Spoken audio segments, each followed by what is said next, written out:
Hello viewers, welcome back to AI by FinServ. నేను మీ Altaf MP registered mutual fund distributor. So last వీడియోస్లో మనం large cap mutual funds as well as mid cap mutual funds అంటే ఏంటో చూసాం.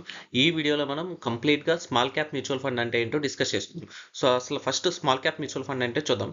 Small cap mutual fund invest in small cap companies. These are companies with smaller market capitalisation but high growth potential.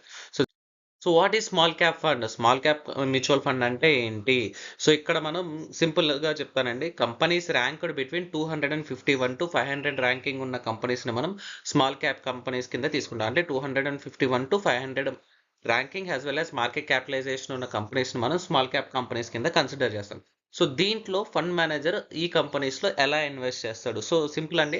So మీ దగ్గర pool చేసే investment ఏదైతే ఉంటుందో fund manager దాన్ని ఏం చేస్తాడంటే ఫండమెంటల్ అనాలిసిస్ చేసి సో ఏ కంపెనీస్లో అయితే ఇన్వెస్ట్ చేయాలనేది ఆ కంపెనీస్ని లిస్ట్ అవుట్ చేస్తాడు. లిస్ట్ అవుట్ చేసి ఎంత పోర్షన్ ఎంత ఇన్వెస్ట్ చేయాలనేది ఆ డెసిషన్ మొత్తం ఫండ్ మేనేజర్ డెసిషన్ అండి. సో ఏ కంపెనీస్లో ఎంతెంత ఇన్వెస్ట్మెంట్ చేయాలి, ఏ కంపెనీస్ అసలు స్మాల్ క్యాప్ కంపెనీస్ అంటే ఎలా ఉంటాయి? ఎగ్జాంపుల్ చూద్దాం. Example of small cap companies KPIT technologies అండి. ఇది మన IT solution for automotive industries. So next Astral limited, మనకి బాగా ఫేమస్, అడ్వర్టైజ్మెంట్స్ కూడా వస్తూ ఉంటాయి ఆస్ట్రాల్ పైప్స్ అని. సో ఇది మనకి ప్లంబింగ్ కంపెనీస్ అండి. So next fine Organics speciality in chemical manufacturer అండి. సో ఈ కెమికల్ లిమిటెడ్. సో నెక్స్ట్ వచ్చేపాటికి మనకి పాలీక్యాబ్, ఇవన్నీ మనకి తెలుసు. Cables, wires as well as electrical solution services provide చేస్తుంది. ఇది మనకి స్మాల్ క్యాప్ కింద వస్తుంది. నెక్స్ట్ బ్లూ స్టార్ లిమిటెడ్ మనకు తెలుసు, ఏసీ మ్యానుఫ్యాక్చర్ చేస్తుంది. ఇది cooling as well as commercial refrigerators చేస్తుంది.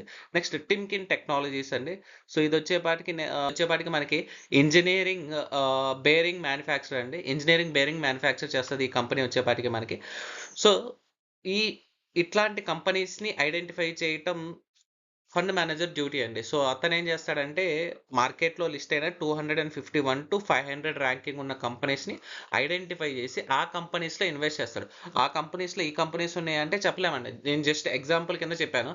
సో మార్కెట్ క్యాపిటలైజేషన్ బట్టి అప్స్ అండ్ డౌన్స్ అవుతూ ఉంటాయి. సో ఫండ్ మేనేజర్ ఏ కంపెనీని ఇన్ చేయాలి, ఏ కంపెనీని అవుట్ చేయాలనే డెసిషన్ మొత్తం కంప్లీట్గా ఫండ్ మేనేజర్. అంటే నేను ఇక్కడ ఎగ్జాంపుల్ చెప్పాను కాబట్టి స్మాల్ క్యాప్ కంపెనీస్ అంటే దీంట్లోనే ఇన్వెస్ట్ చేస్తారంటే కాదు.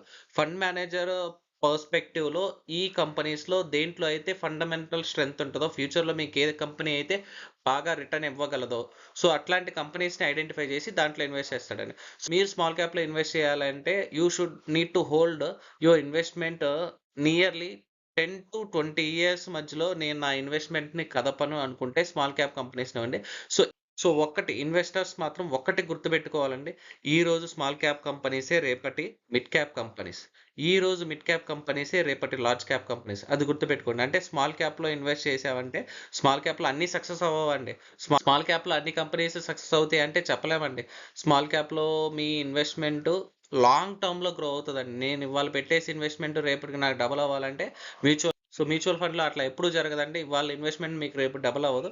So you just need to hold in investment for 10 to 20 years time origin ఉంది నాకు, నా ఇన్వెస్ట్మెంట్ నేను కదపను అనుకుంటే అప్పుడు మీరు స్మాల్ క్యాప్ కంపెనీస్లో ఇన్వెస్ట్ చేయండి. But compare with large cap, mid cap as well as small క్యాప్లోనే మీకు ఎక్కువ రిటర్న్ ఉంటుందండి. ఎప్పుడు మీరు లాంగ్ టర్మ్ 20 to 30 years మీరు హోల్డ్ చేశారంటే లార్జ్ క్యాప్, మిడ్ క్యాప్తో కంపేర్ చేసుకుంటే స్మాల్ క్యాప్ మీకు ఎక్కువ రిటర్న్స్ ఇచ్చే పాసిబిలిటీ ఉందండి. ఇది ఓన్లీ అజంప్షన్ మాత్రమే. నేను మీకు గ్యారంటీడ్ రిటర్న్ ఎక్కడా చెప్పట్లేదు. ఓకేనా?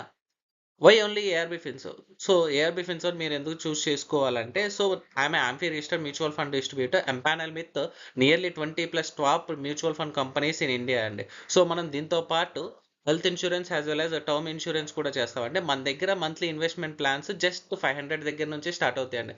మనం investor risk capabilities as well as time టెన్యూర్ని మైండ్లో పెట్టుకొని స్పెసిఫిక్ పోర్ట్ఫోలియోస్ డిజైన్ చేస్తాం. అంటే ఏ కంపెనీస్ స్పెసిఫిక్ పోర్ట్ఫోలియోస్ మనం డిజైన్ చేస్తామండి. So investor to investor goal different ఉంటుంది, రిస్క్ టేకింగ్ క్యాపబిలిటీ డిఫరెంట్ ఉంటుంది, వాళ్ళ ఎయిమ్ డిఫరెంట్ ఉంటుంది. సో వాళ్ళ గోల్ ఓరియంటెడ్గా మనం పోర్ట్ఫోలియోస్ అనేది డిజైన్ చేయడం జరుగుతుందండి.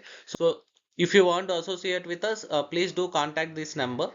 ఈ large cap, small cap as well as mid cap ఒకే వీడియోలో కావాలంటే కింద కామెంట్ చేయండి. నెక్స్ట్ వీడియోలో నేను ఏం చేస్తానంటే ఈ 3 కేటగిరీస్ని నేను ఒకే వీడియోలో షూట్ చేయడానికి ట్రై చేస్తానండి. అంటే small cap, mid cap as well as large cap ఒకే వీడియోలో కనుక మీకు కావాలంటే కింద కామెంట్ చేయండి. ఓకేనా? So last but not least, mutual fund investments are subjected to market risk. Please read all scheme related documents carefully. Past performance may or may not sustain in future. The value of investments may go ups and down. Thank you so much. We'll meet again next video.